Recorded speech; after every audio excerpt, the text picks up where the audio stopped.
Para muhibbin rahimakumullah, perbedaan Allah menciptakan manusia, Allah menciptakan malaikat, dan Allah menciptakan hayawan. Yang perlu kita fahami, dikala Allah menciptakan malaikat, malaikat Allah ciptakan itu hanya diberikan berupa akal tanpa nafsu.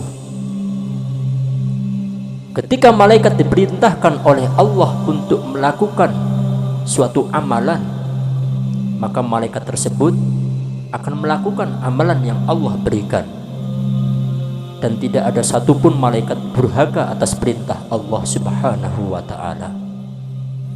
Allah jelaskan dalam Al-Quran, la ya'sunallaha ma amarahum wa yaf'aluna ma yu'marun. La ya'sunallah, tidak ada malaikat yang durhaka kepada Allah, wa yaf'aluna ma yu'marun, dan malaikat melakukan, mengerjakan apa yang Allah perintahkan tanpa durhaka sedikit pun. Ini malaikat Allah ciptakan hanya diberikan berupa akal tanpa diberi nafsu. Yang kedua, Allah menciptakan hewan. Hewan Allah ciptakan diberi nafsu tanpa diberi akal, sehingga ketika kita melihat hewan hanya melakukan kesenangan-kesenangan saja, makan, minum, tidur. Ketika mendengar azan, tidak ada hewan itu sholat. Ketika lewat di depan kiai, tidak ada hewan itu nunduk-nunduk. Karena apa? Karena hewan hanya diberi nafsu tanpa diberi akal, tidak bisa berpikir. Dan yang ketiga, para muhibbin rahimakumullah, Allah menciptakan manusia. Di sinilah nanti ada perbedaan bagaimana Allah menciptakan malaikat yang pertama, yang kedua Allah menciptakan hewan, yang ketiga Allah menciptakan manusia.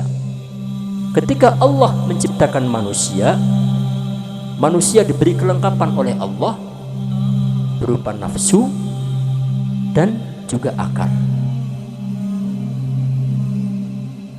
Ketika manusia melakukan kebaikan-kebaikan dengan menggunakan akalnya, dengan menggunakan pikirannya, dan bisa mengalahkan hawa nafsunya, maka manusia tersebut bisa dikatakan bisa mengalahkan malaikat.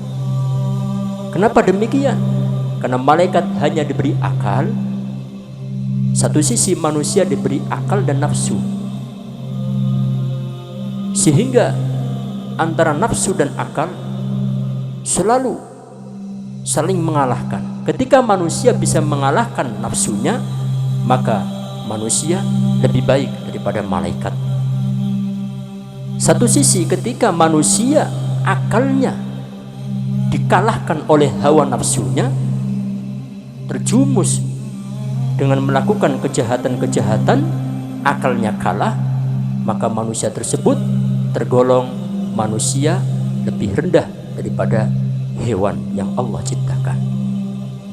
Dengan demikian, antara Allah menciptakan malaikat yang hanya diberi akal tanpa ada nafsu, satu sisi Allah menciptakan hewan hanya diberi nafsu tanpa diberi akal, kemudian Allah ciptakan manusia dengan diberi akal dan nafsu, dan akalnya manusia, nafsunya manusia selalu berperang setiap saat. Ketika manusia bisa mengalahkan nafsunya, maka manusia akan lebih baik daripada malaikat. Ketika manusia akalnya kalah oleh nafsunya, maka manusia tersebut lebih buruk daripada hayawan. Maka dari itu tidak lain kecuali kita setiap hari meminta kepada Allah agar kita bisa selalu menggunakan akal yang Allah berikan untuk mengalahkan nafsu yang ada pada diri kita masing-masing.